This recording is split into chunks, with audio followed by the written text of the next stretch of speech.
It's time to take a ride on the Steelers Afternoon Drive with our co-hosts, Alan Saunders and Zachary Smith.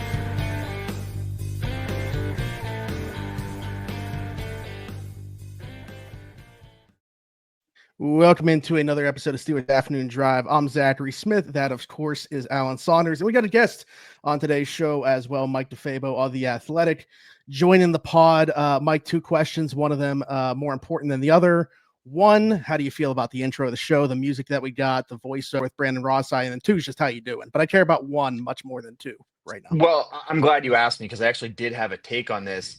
I love the van that you guys have, and I'm wondering, Zachary, is that what you rip around in? Do you have a nice little van all decked out in Steelers colors? It's the dream. No, not currently. I actually just locally whip around on this motorized scooter thing that I got here in town. Maybe I need to black and gold that up and get something rocking with that. I think people would appreciate it around here. You see some crazy vehicles. There's one that rips around my street that's just covered head to toe in stickers and black and gold. So something you guys got to consider. Something if that nothing else, you could also be recording within the van. That would be even better. Oh, yes. Okay, so going back to the early days of this podcast, we haven't talked about it much. We need to kind of get back on this train. We used to hammer the viewers or listeners that we wanted pictures of their Steelers afternoon rides. We wanted to see pictures of their vans, trucks, whatever type of vehicle that they have, if they were all black and gold and stuff like this. You saying that kind of brought it back to my attention. It's been a while since somebody sent in a really good Steelers afternoon ride. If there's one that you see on your street, Mike, I need a video or picture of this. So we can show it on here. The best example I have, actually, one of my buddies, they got an old ambulance and stripped it down, and then I think they painted it all black and gold, and it has some kind of theme related to it being an ambulance. So it's another thing to consider for you guys. I'm just an idea guy here with all kinds of things. The ambulance is clutch. That's exactly what I was thinking about when we were designing the logo. Is there's people with these old school conversion vans and all that stuff, and Dylan did a nice job with it. But you know what, a lot of people have talked about the music. Mike might have been the first one to bring up the logo. I mean, I love both, don't get me wrong. I feel everybody talks about the music. Mike is the second person today to bring up the logo, because I had I'm not going to say who it was from, but I got a DM today from a local sports merchandise company. Okay. And they said, Alan, what's up, buddy? Want to reach out and see if we could partner on an Steelers Afternoon Drive shirt or merch for the start of the coming season. The logo is just as badass as the theme song. So, Dylan, all right, logo. It's getting a lot of love today. And stay tuned to see if we can get some merch going. That'd be pretty cool. Love it. Love it. Alan, we wanted to bring Mike on here to talk about one specific topic. We're going to dive into a lot more than just this one specific topic, but there was one thing that's kind of been out there in the sports sphere that we've yet to tackle on here, needed the right guests to do so. And I'll let you approach it and take it from there. Yeah, this story came out, and I don't know if this is just the off season. This was sort of teased by Mike Florio in particular. It's this is going to be a big deal, right? This sort of smoking gun in the NFL. And story comes out that the NFL had sort of encouraged teams to collude when it comes to not giving team players fully guaranteed contracts, like the one that sort of Deshaun Watson got, and to break, not let that become a precedent. But they weren't able to win the case because they couldn't prove that any team had actually acted on that advice, and then the union itself had to fight for the records to be sealed because President J.C. Treader said some unflattering things about some other people. I don't. Maybe it's just me, but this didn't feel like it was the big deal that it was hyped up to be. Is this something that am I missing something here in your eyes? Well, it's interesting because a salary cap in and of itself is collusion. You're basically setting the market and saying we only have this much money to spend, but in reality, obviously, they basically dump wheelbarrows full of $100 bills at the 50-yard line every Sunday for NFL teams. They have tremendously more money than that. But when you're talking about this, the point of the salary cap is competitive balance. And from what I understand, that's kind of the impetus for, if there was I don't know if you want to call it collusion, but this conversation was, we want to have a level playing field. And one of the things that the NFL wants is teams to be able to adjust their rosters accordingly and on the fly based on injury, based on performance. And if you do give out guaranteed money, it obviously is going to hamstring a team's ability to do so. So you can understand why, like, if you're the Pittsburgh Steelers, and the Steelers are a great example of this because they're one of the least reluctant teams to give out guarantees. TJ Watt was one of the few guys that got guaranteed money after his first year when he signed that last contract. And right now they're in the thick of a contract dispute with him as well, where guaranteed money could be a big sticking point. So it definitely pertains to the Steelers, and you can see why teams don't want to do it. And on the flip side, you can certainly understand why players would want that guaranteed money, because it's a very physical sport. Your entire life can change in an instant. And like you want that money if you're agreeing to that contract. Yeah, I think that's a good point about the competitive balance. I mean, this basically feels to me like, the one team in your fantasy football league finds some loophole, and instead of like fixing the rules, the commissioner just says, nobody else do that. Like that's like what this, because if every team gave out structured every contract like Deshaun Watson, there would be teams that would not be able to compete in cash spending that way. There would be, and so then you would have, the NFL would lose this sort of perfect competitive balance that it worked really hard to come to. And I think one of the things that has helped the NFL is, like you said, the ability to get away from your problems. When you look at hockey, and I know, Mike, you cover the Penguins, when you sign a bad contract over there, like it's an anchor for years. Like it can ruin your ability to be competitive for years and years. And there's no real, I mean, they've sort of introduced the retained salary trades and the buyout processes, sort of workarounds to that problem, but it certainly falls well short of what the NFL has in terms of being able to correct your mistakes and keep your roster from going into a season where you're not going to be competitive ahead of time. Well, I think this kind of has been in lockstep with also the booming contracts for quarterbacks. And you look at just the percentage of the salary cap that quarterbacks are commanding nowadays, and you almost do have to be willing to overpay to get a quarterback. It's that kind of a league right now. And if you make that wrong decision, as Denver Broncos maybe did, as the Browns did, it does affect you for a long time if you're going to be on the books for guaranteed money.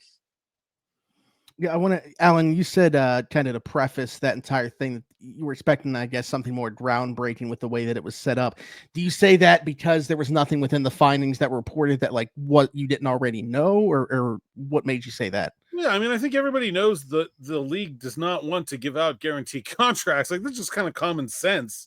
Now, if there was some kind of, if they had actually lost a collusion, like lost an arbitration hearing, and there would have to be a change in the way the league does its business, then I think that would be pretty notable. But like, I look at this and say, nothing is going to happen because of this.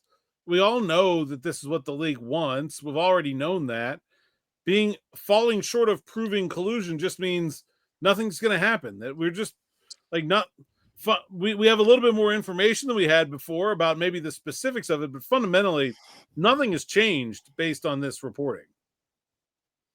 And, we were talking about the quarterback contracts within there. Those were kind of the two things that I think were being highlighted by people. There was like some text exchange about the Kyler Murray contract discussions back in 22 when that came about. And obviously the, highly publicized Lamar Jackson contract disputes and stuff like that, where, no one was really seeming to make a play. And Alan, we had a conversation about that on here.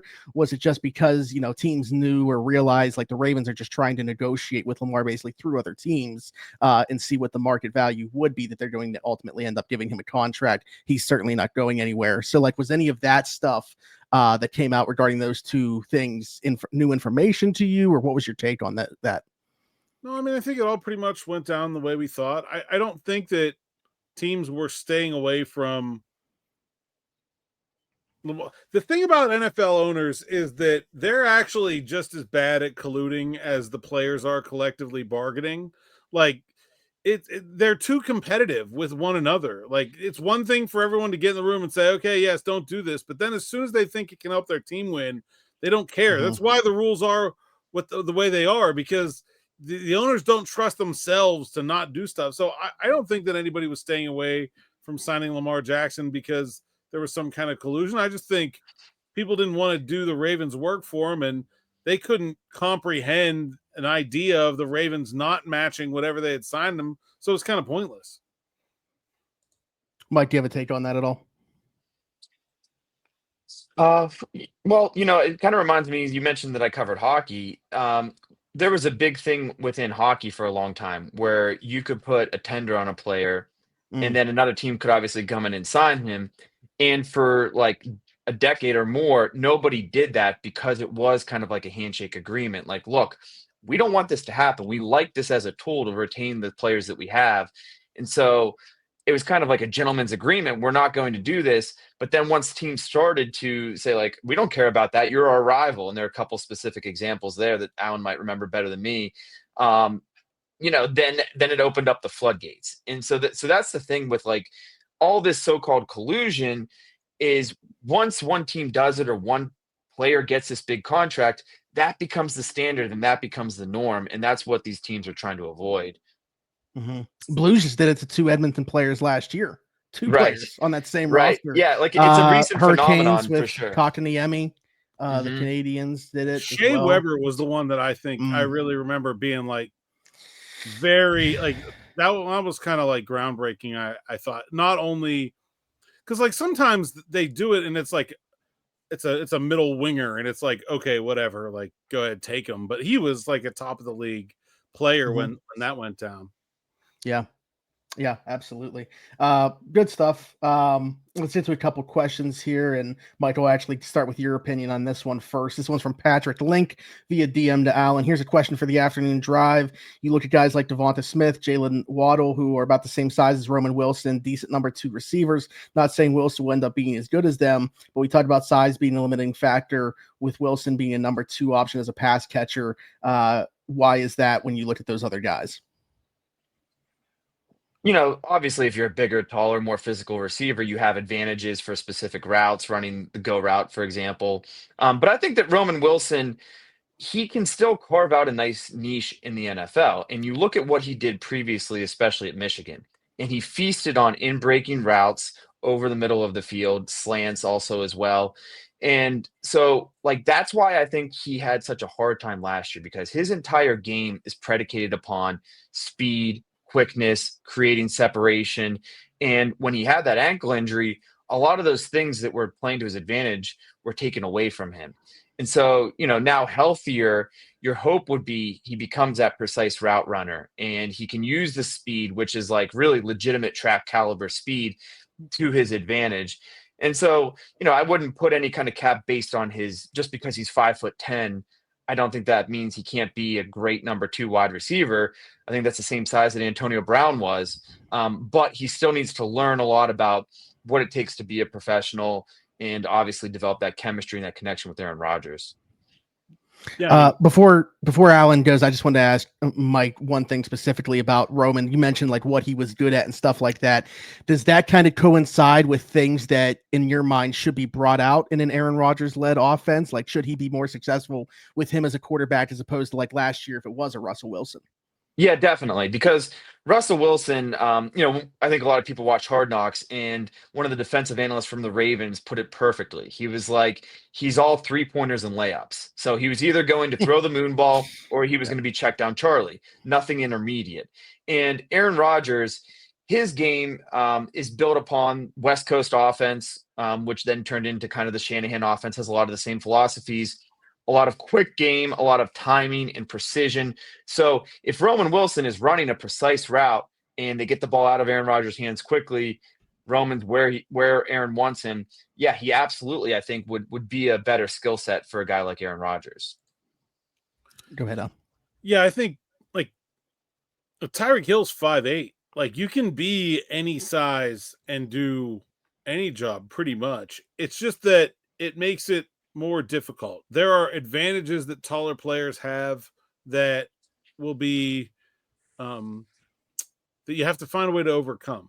And so guys like Waddle and Smith and Hill, those guys have just like freakish releases where they are able to get separation in 1 or 2 strides before a cornerback is able to get their hands on it. And if you can't do that and you're shorter than the corner with shorter arms, you're going to have a hard time disengaging. Now, Roman's strong and tough. So, there will be corners that are 6'2", but only 175 pounds, then maybe he'll be able to run through some arms. But I think when you look at smaller receivers that have success as outside players, I think it's usually guys that are just so, and it's not about necessarily long speed, but just so like 1, 2, 3 steps, quickness. That's what you think of with Smith and Waddle and Hill. And I just don't think that Roman Wilson is, even though he's the same height as those guys, is on their level in terms of athleticism and that nature. But that is something that can be refined also. Tyreek Hill wasn't an impact player like he has been from the second he stepped into the league. He had to work at it a little bit, and I don't think that's unreasonable either. Yeah. Absolutely. I'm very curious. Obviously, the role could change depending who or if there is an addition to that room, but certainly going to be counting on him to be a contributor in some form or fashion. Really good stuff from here from Rob as well. Wondering your thoughts on the Steelers' short yardage plans this year. Quarterback sneak has been out of the playbook since Ben got hurt many years ago. Can't see Rodgers doing it last year. Obviously, you had Fields to do that job and did pretty well. But do you think Caleb Johnson could be the answer there? Thanks. Love listening to Morning Rush and Afternoon Drive. And even Chris getting a shout out for your work on Locked On here as well, which always seems to accompany Afternoon Drive. Shout out Chris Carter. Let's get into it. Absolutely. This is a good question. I don't think we know the answer to this yet. I mean, I didn't see anything that's spring that tells me I think I know the answer to it.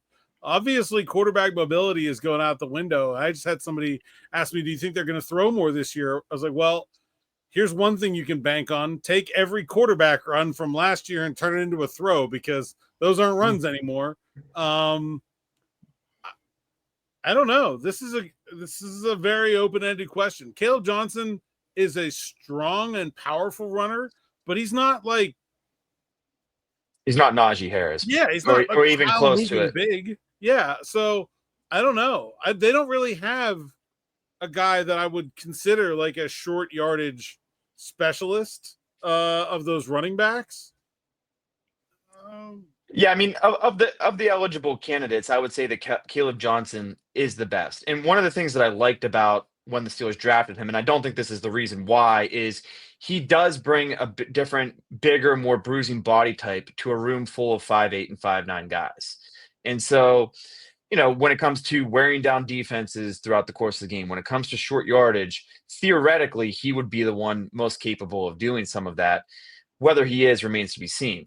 Another factor in this is Arthur Smith was a big fan of the fullback during his days in Atlanta. And while they used Connor Hayward as a bit of a hybrid kind of tight end fullback, they didn't really have like a true traditional, what you'd think of as a physical, we're going to blow up a middle linebacker kind of fullback. And there are a couple candidates right now, a couple undrafted guys. Maybe one of those guys earns their way onto the roster in a fullback role that helps in short yardage situations. The other part of it is, as I mentioned previously with Aaron Rodgers, like he loves quick game. Like dragging is a concept that he used dating back to Mike McCarthy. They also used it with LaFleur, which is, a slant and a quick drag where you can get the ball out of the quarterback's hands quickly. Another great goal line, short yardage type of play. If you package those and create either where there's two plays in the huddle and you can run both, or a true RPO situation, those are other ways to work around short yardage limitations or challenges. And I think no matter what the plan is in terms of who's going to be running the ball or whatever, I think there's significant opportunity to be better in short yardage because of an improvement on the offensive line. Well, yeah, that's a great point too, Alan. Yeah. I mean, they have, I think the offensive line is the biggest area of potential improvement for the offense this year. When you look at the talent they have and the way they've played. I think Zach Frazier will be better. I think Mason McCormick will be better. Troy Fautanu, I thought he was really good before he got hurt last year. I'm excited to see what he can do. Broderick Jones can make a big jump. If that unit starts playing like the group that the Steelers drafted them to be, then it doesn't matter so much who runs. It's like asking who runs short yardage for the Eagles. Yeah, sure, Hurts is good at it, but at some point it doesn't really matter. The line is moving forward, and anybody can fall down in the right direction. I think that's the unit where their sort of success or lack of success on short yardage is really going to be determined. Are we all forgetting about Mason Rudolph's carry against the Lions in 2021? Which I think is still the longest run in since. I think that's the longest quarterback run. Yeah. Since then they had Russell Wilson and Justin Fields, and it's still Mason Rudolph. How about some like Darnell Washington running the ball out of the backfield? Maybe we could get some of that going on. If you are trying to get sneaky, there are teams that will have your tight end come over and take the snap. Obviously, there's a lot of risk because that dude's not used to taking a snap from under center, but there are creative ways. I don't know how creative they'll get, but there are creative ways. Penn State did it a ton with Warren last year. Mm-hmm. It's not that hard to copy those plays. I'm interested. Bengals did it with Tanner Hudson. Arizona would do it with Trey McBride. Taysom Hill basically is that. Yeah. No, he was a quarterback. Mm-hmm. Yeah, absolutely. All right, Mike, we want to talk about you now. Unless Alan's got some other question he wanted to bring up. No, you can go first, Smitty, because mine is less serious. So we'll save that for the end. Are people interested in me? I don't know about all that. That's what we're going to find out. That's what the comments are going to tell us, whether or not they're interested. But all right, so what we typically do on here anytime that we have a guest the first time, maybe spend the last 10 minutes or so talking about their journey to where they're at now, maybe give some advice to somebody that wants to break into the business, anything like that. So you already mentioned you covered the Penguins, but how did you even get into that business? Growing up as a young boy, was this always the dream, was to get into sports writing? Yeah, I'll try to keep this as brief as I can, but basically my sister was the editor of the high school newspaper and more or less was like, look, you have to do this because we need articles. So then, like most kids, I'm 18 years old. I graduated from high school. I don't know what the heck I want to do. And I'm like, I like to write. I want to go into journalism. Didn't really think beat writer for an NFL team. But luckily enough, I had a professor at American University, Don Marcus, who covered Maryland for the Baltimore Sun. Was really a great mentor for me and told me about his job. There were sports writing classes, and I was like, that sounds like an amazing job if I can get it. And I think maybe the most interesting thing or the biggest takeaway from my journey is like I did what they told you to do in college, like try to get internships, try to network. You know, I had an internship like every semester and I'm trying to do stuff and my internships are hilariously bad. At one place I was working for like a little startup website where the photographer like wore an eye patch he couldn't even see and he was their photographer, like those kinds of bootleg websites. But I get out of college and I start applying and stuff. And I applied to 100 jobs my first year out of college and was applying before that. Didn't get any of them. None. And I'm like, what do I got to do? I'm like desperate, considering giving up. And finally, I get this job in Fairmont, West Virginia, small paper. We covered 3 high schools, East Fairmont, West Fairmont, and North Marion. And it's actually where Zach Frazier grew up. And I had an editor from one of my internships who said, like, look, here's my advice to you. Go there, put your head down, work as hard as you possibly can. And after a year, look up and see like what opportunities there are. And so after that year, I took a small step up and covered high schools in the Chicago area. And even then I was there for a couple years and I'm 26 at that point. And I'm like, I'm still applying to every job. I would love to cover any college team in the country, any pro team of any sport, anywhere. I was willing to move anywhere, do anything to just advance my career. And maybe one of my breaks came when I worked for like a chain of newspapers covering Purdue then.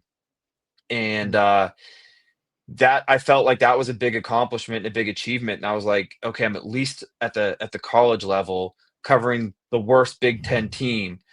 And so really, and then I mean, it's kept going from there. Then I covered Michigan State for a little bit as a feature writer.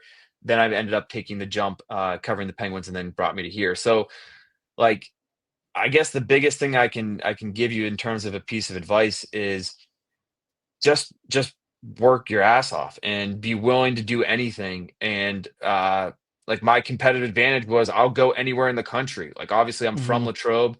I wanted to cover the Steelers my whole life. I got very fortunate and I always consider myself lucky. But if I was covering the Cleveland Browns or the Cincinnati Bengals or the Vancouver Canucks, like any of those would have been something I would have wanted to do. And I think that's the way you kind of have to approach it in some ways. That's a great perspective that I think a lot of people don't get. I always felt like my career was like, I don't want to say hamstrung, but like I knew I couldn't leave Pittsburgh. Like my life situation wasn't going to let that work for me. And I always kind of knew that I had to find a different way to move up the ranks because it's really hard if you want to stay where you're at.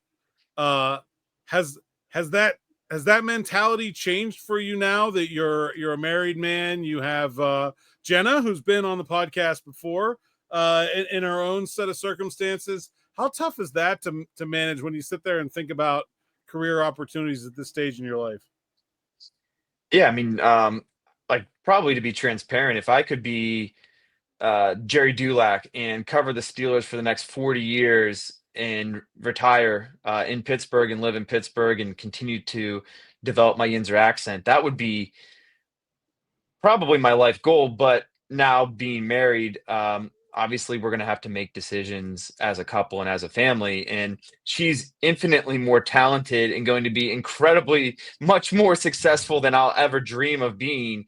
And so there could be a point where, and I've said this to her, if you get an opportunity, there might be a point where we say, like, look, my career doesn't matter. You have to chase your dream. And we'll see what happens because it is tough. Like, if she were to get a job in New York City, you can't just apply to, the New York Post and say, can I have that Jets job or the Giants job? There aren't openings. Someone has to usually die or get fired for you to get a job in journalism, there to be an opening, which is actually another funny story because when I was like getting into this, my grandmother, my little old Italian grandmother, mom, shout out. She was like, oh, so when you graduate from college, you're going to cover the Steelers or something? And I was trying to explain to her how hard it is to get a job. I'm like, there's this guy, Ed Bouchette, and he's been there forever. So like really until Ed Bouchette retires, there is no job. So then that became her big shtick is it's time for Ed Bouchette to retire. And every time I talk to her, she'd be like, that Bouchette, it's time for him to hang it up. He's got to retire.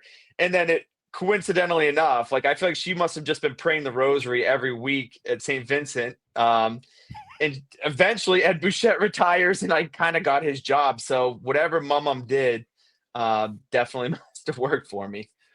No shade, but there was a lot of people that shared that opinion about Ed Bouchette, especially in the I later hope I'm years. around long enough for people to want me to retire. Well, hey, someone told you that. Sounds like a heck of a career goal. Somebody's grandma's praying for me to retire. That's how you know you made it. I find it funny that there was a comment on your podcast to shut up. What are you watching a podcast for and telling? The one about me. I mentioned that this morning too. That's so good. All right, Mike. I've got this one. I did this with Carter, and it was so good that I've just decided to keep doing it. Got this question from OVO Mike on Monday, and basically said that we should have a fake beef. Me and Carter would turn the conversation into, okay, Mike, if you and I are beefing, what are we beefing about? Oh boy. Maybe like your take on chicken wings or something. Like if you came in here and you were like, I don't like Dino's. I would great, though. Like you can't. Yeah, Dino's is by far the best wings. That's one thing that maybe we could get in a beef over. Do you like Joey O's pizza? I do. That's I think controversial. Yeah, so Joey O's, for people who don't know, in Latrobe, it's like basically pie crust, very sweet sauce. I think I like it very much, and I also really, really like their pierogi pizza. But you've got to be in the mood for it. Yeah, Like I'm if not a fan of the sweet sauce. I have had their pierogi pizza, and I think that's pretty phenomenal, actually. Man, I don't know. I'll come up with some idea to stir the pot. I mean, you and Carter was easy enough with the pizza. Well, and I've attacked him over Marvel movies in the past, so I knew that was pushing his buttons for sure. I've actually I'm trying to stay out of Pittsburgh media beefs. I did a pretty good job of it for a while, but unintentionally got myself into one that I'm trying to get out of. So I'm actually trying to do the opposite. If you guys have suggestions for how to stay away from media beefs, that'd be great. I don't have any suggestions. I will say they can be fun. Just embrace it. Just love it. So real quick, I did want to ask this, and this kind of takes it back to a more serious note to wrap up here, though. Mike, I don't know if you're going to come up with one off the top of your mind, but if there's one that sticks out, what's your favorite, or at least right now, a story that sticks out to you the most that you've written? Ooh. Well, I guess just since there was some news that there's going to be a film about the Immaculate Reception football, and a couple years ago, I was able to interview Jim Baker. And he has this, it's an incredible story where basically Franco scores the touchdown, and then they go and they line up the extra point and kick it, and everybody floods the field. And so this guy, a bunch of people hop the fence, and there's a huge wrestling match for the football. This guy who's an insurance salesman from West Mifflin gets the football, puts it under his nephew's jacket. They sprint out of there. They like basically wave down a car and jump in front of it, and they give him a ride over, and they get out of the trouble. And then what's interesting about it is like he had just had a newborn son, and he comes home to like his like baby that's 2 days old and hands him the football. And years down the line, this son unfortunately passes away tragically. And so now that football has become like to Jim Baker, like a symbol of his son, and it represents that connection to somebody who has passed. And so it was interesting because like Franco had said before his passing that he felt that Jim Baker was the right person to have the football for that reason. And so it's a really cool story about the just what happened to such an iconic piece of sports memorabilia. But also I think it said something about Franco, that he was like, this is one of the most iconic plays, if not the most iconic play in NFL history. And someone else can just keep the football. It doesn't really matter. I think they're the one that deserves to keep it. That's beautiful. Love that. Also, you mentioned Fairmont within the West Virginia. You familiar with the price cutters that are in that area? Oh, yeah. Yeah. Fairmont is an interesting place. I worked for a point of sale company. We're the ones that put in those registers and service them. So shout out to me. Shout out to you. Yeah. The other thing about Fairmont, West Virginia, is they claim to have invented the pepperoni roll. And and the way that they do it down there is just like a stick of pepperoni, and they call it sometimes pepperoni buns, not even a pepperoni roll. And so as a high school sports reporter, I ate a pepperoni roll from like every concession stand and the entire 25-mile radius during that one season. And they do it really well. What they'll do too is take a pepperoni roll, slice it, and then put chili and like cheese on it within the pepperoni roll, like soup it up. It's actually surprisingly delicious. All right, I'm going on my own tour. All right, next time Mike DeFabo is on Afternoon Drive, we're going to tier rank every pepperoni roll that he ate on this tour. North Marion, phenomenal pepperoni rolls. There you go. There we go. East Fairmont High School, good pepperoni rolls. There we go. Mike, all right, great stuff. Appreciate you coming on here. Before we jump out of here, tell the people where they can find you. Yeah, I keep it nice and easy. You can find me on social media at Mike DeFabo. And then obviously you can read my work in The Athletic if you feel like it. If you feel like it. Well, I hope everybody feels like it. Strong sales pitch there. Yeah. Well, I was going to say like, or just aggregated on Steelers Depot or whatever.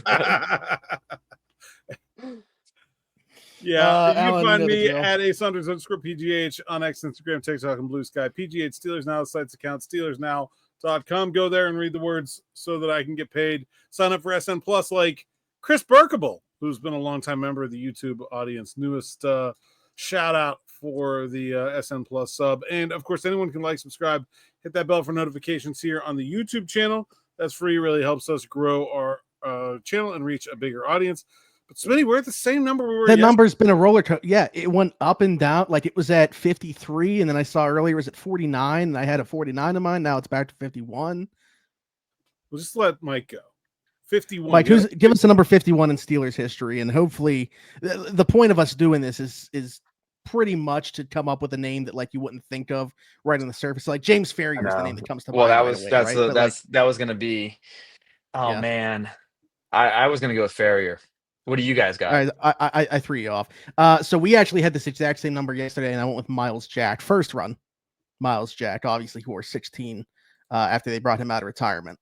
I was diving deep for Carlos Emmons, and I'm somebody in the comments yesterday said Sean Spence, which was a good one. Oh yeah, Sean Spence after they brought him off the couch to play like 80% of the snaps after Ryan Shazier went down with an injury. Yeah, Sean Spence. Yeah, I'll go Avery Williamson, linebacker, came over mid-season from the Jets. Mm-hmm. They didn't John Bostic wear 51 as well? Yes, they did. Man, it's a linebacker. I'm telling you, like, it's a outside of obviously Ferrier, it's a not particularly great linebacker number, but there's a lot of them there. Mm-hmm. All right. Anyways, good stuff. Be sure to like, subscribe, hit that notification bell here on YouTube. Hit us in the comments, your thoughts, anything that we talked about today, question for a future episode, all that good stuff. If you're listening somewhere else, Apple, Spotify, wherever your podcast from, be sure there's a 5-star review and subscribe over there. Also, shout out to Mike, not only for coming on here, but once again, reminded me, we want pictures and or videos of your afternoon rides. Yeah. We need to get those back in the rotation here. We will show them on the show. We'll rate them out of Lombardis. 1 to 6 Lombardis is the category ranking there that we go along with. So be sure to do that as well. And then you can find me everywhere as Zachary Smith, PGH for Alan Saunders and myself. And shout out to Mike DeFabo for coming on. This has been another Steelers Afternoon Drive. We'll see you next time.